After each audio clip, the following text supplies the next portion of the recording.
It's a video. Oh, good. That's weird then. All right. Our next comedian had a great set at Carrollton Station last night. So happy to have him. Give it up for Raleigh Ohlmeyer.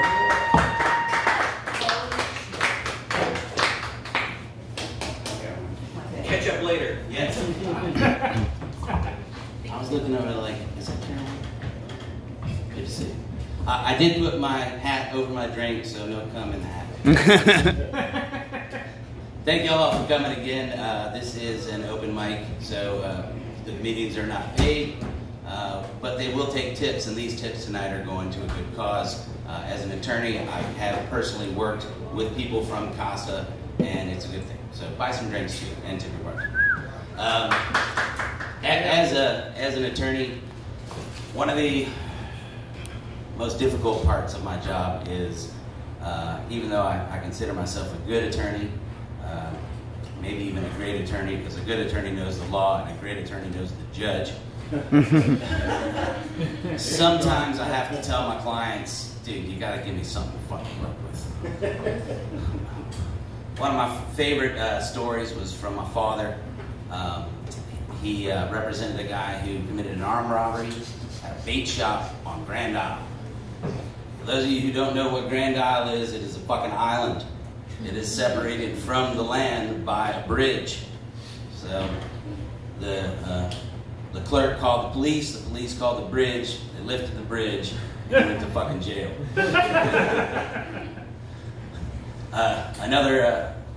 Another case, which it seems kind of, it's not as much of an issue now, but 30 years ago, a guy was walking down the street, smoking a joint. I've done it. He was doing it on Magazine Street, directly across the street from 2nd District Police Station. So as a cop walked outside and saw him smoking a joint, was like, come here. He went to jail too. My first plea, in fact, was a case, it was a marijuana case, and the guy who I was representing used to be my back waiter when I worked at Allegro in the CBD.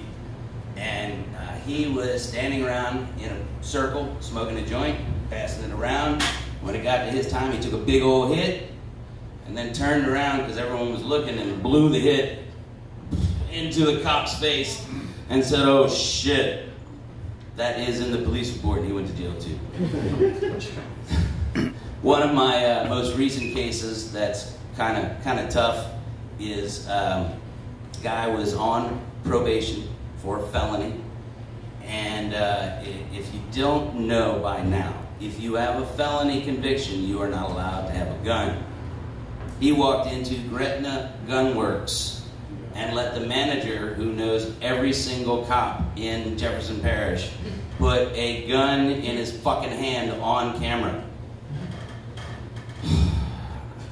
They offered him 10 years and a double, which meant that he got no good time. I got him 10 years, no bill, which meant he'll probably get out in about 3.5 years. And I'll end it on this one story that is one of my favorites. My father represented a gentleman for an attempted murder. And the story was he was driving along, his car broke down, and he stopped on the side of the road, left the car, went and got some tools, and when he came back, there was a guy in his car.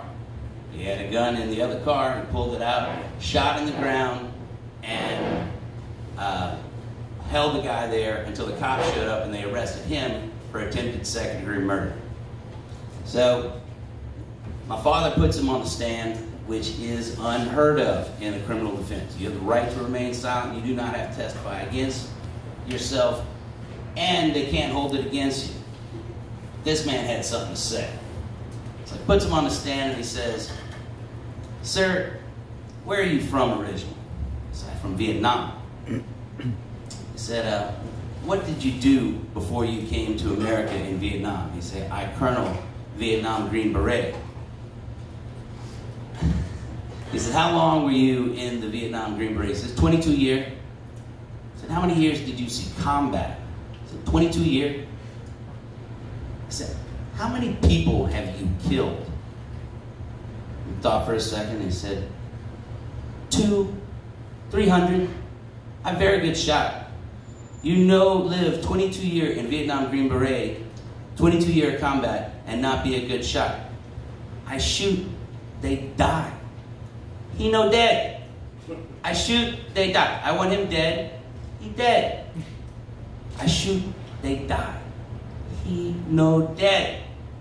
Not guilty. Thank you very much. Raleigh Ohlmeyer, Esquire, everybody. Give it up for him.